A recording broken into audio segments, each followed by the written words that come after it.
I give way to the honourable gentleman. There is no doubt that the Prime Minister has in many ways achieved substantial success. There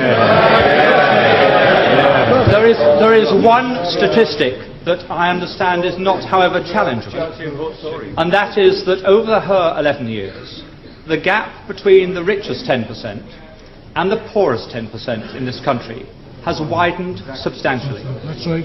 How can she say at the end of her chapter of British politics that she can justify many people in a constituency such as mine being relatively much poorer, much less well housed and much less well provided than it was in 1979? Surely she accepts that is not a record that she or any Prime Minister can be proud of.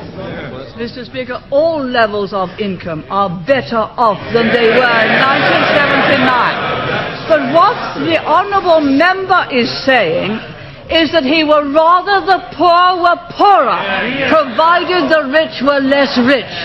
That way you will never create the wealth for better social services as we have. And what a policy! Yes, he would rather have the poor poorer, provided the rich were less rich.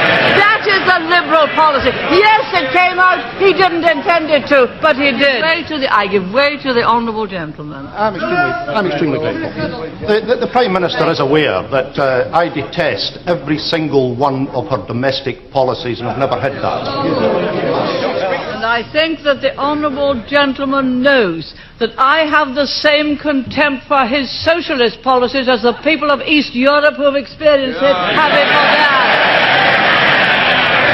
I think I must have hit the right nail on the head when I pointed out that the logic of those policies are they'd rather have the poor poorer. Once they start to talk about the gap, they'd rather the gap were that. Down here. That. Not that.